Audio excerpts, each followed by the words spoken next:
Heto nga at nag-crave nga tayo ng siomai, kaya naman ay sinubukan natin tong healthy version ng siomai na sigurado naman talagang pag sinubukan nyo ay hindi kayo mabibigo dahil napakasarap po talaga, grabe. Yan nga, hindi nga talaga ako makapaniwala sa lasa dahil ito na yata talaga yung pinakamasarap na siomai na natikman ko sa buong buhay ko.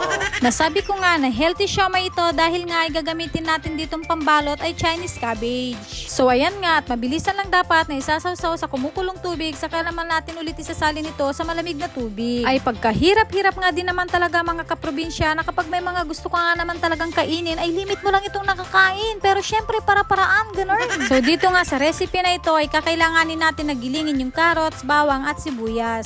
Sa isang lagayan ay lalagay na natin yung ground pork at saka yung giniling natin kanina. Lalagyan din natin ito ng durog na paminta, oyster sauce, magic sarap, cornstarch at saka ng 3 itlog. At may tanim nga po pala kaming kutsay at saka ng onion leaves, kaya naman ay hinaluan ko na rin ito para naman sobrang healthy, gano'n. Hala, napaka-uwi. Kala mo naman talaga yung healthy living na siya. Dinagdagan ko nga po ito ng cornstarch dahil po ay kulang yung nilagay ko kanina. At nakita nga ng aking pinsan na medyo marami-rami ang aking gagawin, kaya naman ay tinulungan na niya akong gawin ito. Agiyaman! Tapos habang gumagawa kami ng siomai dyan, ay ayan naman ang aking pudrang boyet ay nag-aayos ng kanyang kalakal para ibenta sa bayan. Ay sinabi ko nga tama yan pa, pambiling pulutan. Uy, ala, joke lang. Ulam po talagang binili ni Pudra Bells dahil kung pulutan nga naman talagang bibilin, ay baka masemplang yan kay Mudrang. Pero nasubukan po talaga namin mga lakal. Nung elementary kami ay sumasama talaga kami kay Pudrang Boyet, lalo pag walang tubig sa may irigasyon noon dito sa amin. Namumulot kami ng mga lata, ganyan, plastic.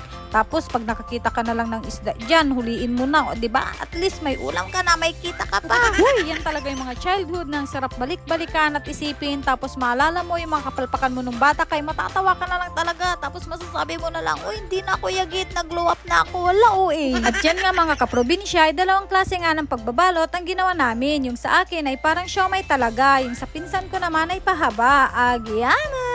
Tapos pagkabalot nito ay steam lang natin ito na mga 15 to 20 years. Ay hala, magreklamo na yung tagasiwak ng kahoy. O siya, hanggang sa muli, agiaman sa palaging panonood. Please like, share, and follow. Babush!